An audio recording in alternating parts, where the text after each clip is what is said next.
তোমরা সবাই কিরকম আছো? আশা করি সবাই ভীষণ ভালো আছে। আর রিভা ফ্যামিলি ওয়াইটি ব্লগে নতুন একটা ব্লগ নিয়ে তোমাদেরকে নিয়ে আবার এসেছি। সঙ্গে শুরু করছি। তো সকালবেলা আমি স্নান টান করে পুজো টুজো দিয়েছিলাম বৃহস্পতিবার। তো সকালবেলা পুজো টুজো দেওয়ার পর তো বিছানাটা পড়েছিল, কারণ মেয়ে লেট করে ঘুম থেকে উঠেছিল ওই কারণে।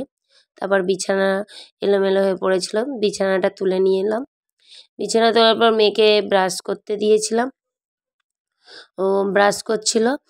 আর এইদিকে আমি চা বানাচ্ছিলাম, তো একটা কেক এনেছিলাম, তো ওই কেকটাও খাচ্ছিল একটু একটু করে। আর আমি চা বানিয়েছিলাম, কারণ দুজনেরই ঠান্ডা লেগেছে প্রচণ্ড, আর কাশিও হচ্ছে তার মধ্যে, মেয়েরও আমারও। ওই জন্য আদা গোলমরিচের গুঁড়ো দিয়ে একটু চাটা বানিয়েছিলাম তেজপাতা দিয়ে। তো ওই চা আমি আর মেয়ে খাচ্ছিলাম, মেয়েকেও একটু বিস্কুট দিয়ে চা খাচ্ছিলাম, আর আমি নিমকি দিয়ে চা খাচ্ছিলাম। তারপর চাটা খাওয়ার পর ওকে বই নিয়ে বসার জন্য বলছি বলে ওর রাগ হচ্ছে, কারণ পড়াশোনা করবে না, শরীর নাকি ভালো নেই, কাশি হচ্ছে, করার ইচ্ছা নেই। তারপর আমি রান্না করতে গেলাম। তো শীতের সবজি বিট গাজর আর বিনস ভাজা মানে করার জন্য কেটেছিলাম। আর এইদিকে বাঁধাকপি কাঁচা লঙ্কা মানে নিরামিষ একটা রান্না করব বলে মটরশুঁটি দিয়ে কেটে রেখেছিলাম। তারপর আমি ভাত বসিয়ে দিয়েছিলাম একটা মানে গ্যাসে, আর এক সাইডে ভাজাটা বসিয়ে দিয়েছিলাম। এমনি কিছুই দিইনি, কালো জিরে আর শুকনো লঙ্কা দিয়ে ভাজাটা করছিলাম। তারপর ভাজা করতে করতে ভাত আমার হয়েই এসছে, তোমরা দেখতেই পারলে। তা ভাজাটা হয়ে গেল। তারপর বাঁধাকপিটাও নিরামিষভাবেই করেছি, কিছু দেওয়া হয়নি, বাঁধাকপিটাও রান্না করলাম। ওই কোনো রকমভাবে বাঁধাকপিটা একটু লাস্টে একটু চিনি আর ধনেপাতা দিয়ে দিয়েছিলাম, আর একটু গরম মশলা অল্প করে দিয়ে নাড়িয়ে নামিয়ে রেখেছিলাম। তার ডিমের ডালনা মতন এই রান্নাটা আমি আমার শ্বশুরবাড়ির থেকেই শিখেছি। শ্বশুরবাড়ি বলতে কাকি শাশুড়িদের বাড়িতেই এইরকম রান্না আমাদের বাড়িতেও হয়নি কোনো দিন। মানে আলুগুলো ভেঙে ডিমটা গোটা গোটা ডিমের মানে ঝোল। রান্না টান্না হয়ে যাওয়ার পর আমি জামা কাপড় কেচেছিলাম। তারপর মেয়েকে সকাল সকাল মানে তাড়াতাড়ি স্নান করিয়ে দিয়েছিলাম 12টার ভিতর, কারণ ওর ঠান্ডা লেগেছিলো বলে, ওই কারণে।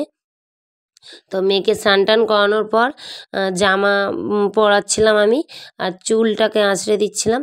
আর মেয়ে নিজের মতন মুখে ক্রিম লাগাচ্ছিল, আর ওর ভাই আপন তালে একার মতন বকবক করছে, খেলছিল। তা ওরও চুলটাকে আমি আঁচড়ে দিলাম। আর আমার মেয়ে এদিকে একাই মুখে ক্রিম লাগাবে, লিপ বামও একা একাই লাগাবে। এটা লিপ কেয়ার ছিল, যাই হোক ভেসলিন লিপ কেয়ার। তারপরে মা একটু ডেকেছিল, মার বাড়ি পাশেই, তোমাদেরকে বলেছিলাম মার বাড়ি এসেছিলাম। তো আমার মেয়ে আর আমার জায়ের ছেলে দুজন মিলে খেলা করছিল আপন তালে। আর এইদিকে মায়ের সঙ্গে আমি একটু কথা বলে তারপরে বাড়ি চলে এলাম, মেয়েকে খাওয়া দাওয়া করালাম। মেয়ে খাওয়া দাওয়া করার পর ওর ঠান্ডা লেগেছিল প্রচণ্ড, তোমাদেরকে বলেছিলাম, ওই কারণে ওষুধ নিয়েছিলাম। তা ওই ঠান্ডার ওষুধ আর কাশির ওষুধ ওকে খাওয়াচ্ছিলাম, প্রচণ্ড কাশছিল বলে, ওই জন্য ফার্স্টে আমি কাশির ওষুধটা ওকে দিয়েছিলাম, আর এখন দিচ্ছি ঠান্ডার ওষুধটা। তা ওষুধ খাওয়ানোর পর ওকে নিয়ে আমি একটু যাব, মানে যাব বলতে কটা ও শর্ট ভিডিও করবে, তো যে কারণে একটু পাশে ওই কাকিমার ছাদে একটু গিয়ে শর্ট ভিডিও করছিল ও কটা।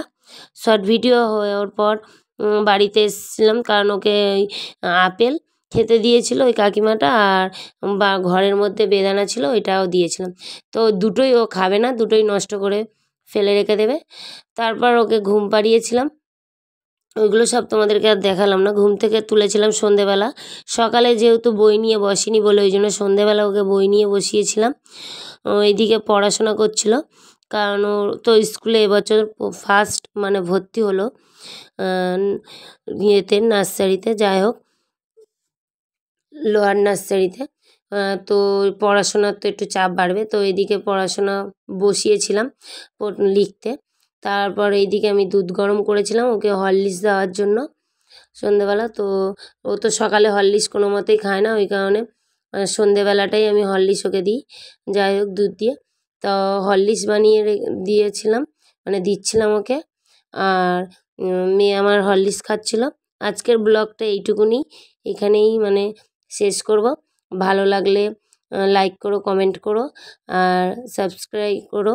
আবার দেখা হবে অন্য একটা ব্লগে, ততক্ষণের জন্য টাটা।